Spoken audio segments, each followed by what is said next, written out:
Fever FM, the number one choice in Leeds. So where do you class yourself now then?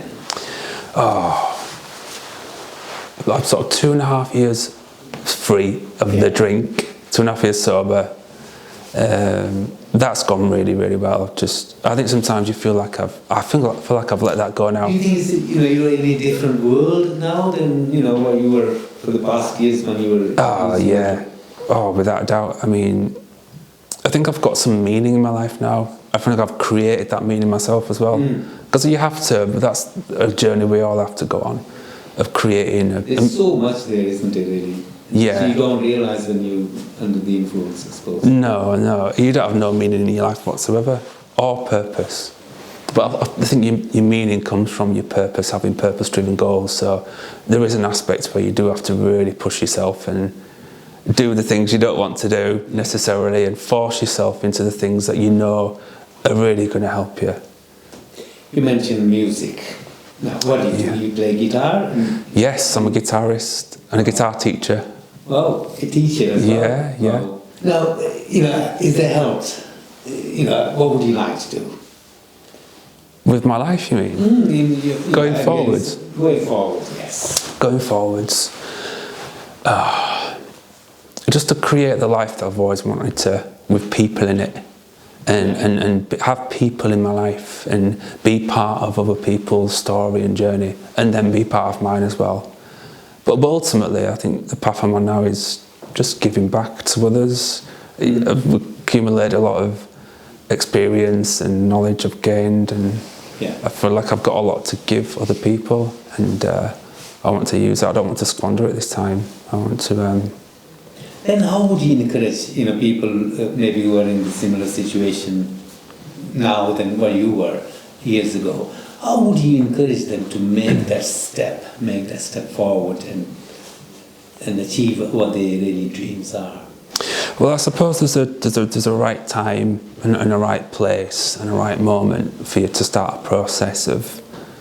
Is it really difficult, or is it, once you decided, I want to change, was that, sort of easy to making that decision?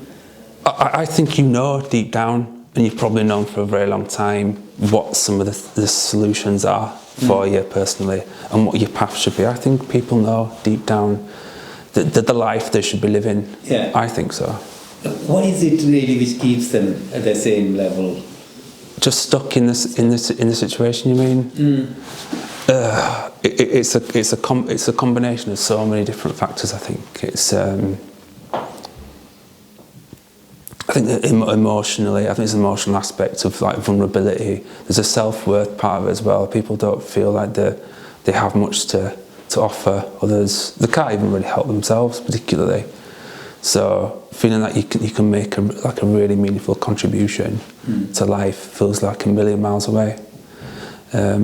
But I think we do have to go through a process of, before you are ready to start living the life that you deserve and being the version of yourself that you deserve as well, and becoming authentic. I think you do have to go through a process early on of learning, coming to places like Five Ways, Forward Leeds. Have they helped you a lot in? Oh yeah, just with some of the groups and courses, there's so much mental health content as well, around like emotions, emotional well-being and self-worth, and I think that's really at the heart of addiction issues as well, is people's mental health. I think it is personally. In your opinion, do you, having experienced all these difficulties, do you believe that these organisations like Five Ways, they need to look at something else, or is there any way you can help them, like you are with your guitar lessons? In what way do you mean? Is there anything more? How can they improve their service for people to really, have the coming out of the situations where they have been? Make it a bit easier. I'm not sure if I'm in a position to say really, but I think this is an incredible service. I really do. As a point where people can be themselves and make some good connections with people with similar lived experiences. It's invaluable, and I think that the connection part of the Five Ways to Wellbeing is really important for people. It brings people out of their isolation as well, and the alienation, You meet people with who've had very similar stories to you as well. Yeah. Yeah. Ben, you are doing a project here. Can you tell us a little bit about that? Yes, of course. Me and two of my friends, which are fellow members, we've been approached by two members of the band Chumbawamba. Oh, yes. Do you know them? I've heard of them, yes. Yeah, they were in the band from the 90s, the Yes. sort of mid to late 90s. They had some commercial success. A bit of a punk, anarchist sort of band, really. But there's this national project that was put together through the pandemic, the early stages of the pandemic. And I think 15 composers were commissioned to write 15 songs. I see. To represent 15 counties in England. Right. And community-based projects with choirs, basically. Yeah. I think all those songs have actually been done and written and recorded and filmed. And as an addition to that, the general public, people like ourselves in these kind of projects and services, have also been approached to do a similar sort of thing, put an original song together. Okay. With the music, the lyrics, that represents our region and what it means to us. So as this is a Leeds-based project, we've written a song, me and two of my friends, about What's Leeds. the song called? If you don't It's mind? called It's called Just in Time to Wake. Just, right. And we've written it around, I don't know if many people know that Leeds, the symbol of Leeds is the owl. Of course, yes. Yes, there's owls outside the civic hall and there's owls on the town hall as well. So we've written it around about the owl, the symbolism of the owl, where it represents, the freedom, spreading your wings to fly, being able to see with more clarity and freeing yourself, Very interesting, yes. Yeah, so we've used a lot of, it's like hidden, deeper meaning to it, a lot of nice imagery and symbolism. It's got a deeper meaning. It's about hope, I think. About hope. Yeah, I think We all so. have hope. And when is this song released? We're going to record it at the end of this month. Right. And there's going to be a video made, and it'll brilliant. be uploaded online onto You send us a YouTube. copy. Yes, We'd love to play it. Of course. Yeah. Yeah, thank you very much. Thank you. Lastly, Ben, what would you say to someone listening there and say, oh, I like Ben.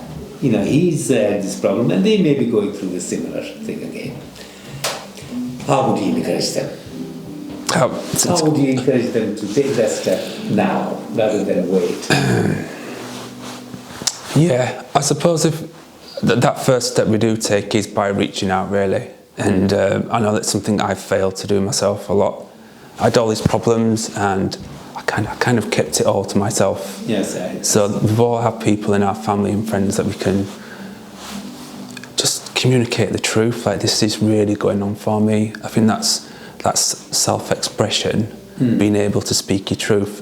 I think that in itself, initially, releases a massive weight and burden off your shoulders, and that's just to begin with, before all the processes you can start to go through, which become apparent over time as well. Yes.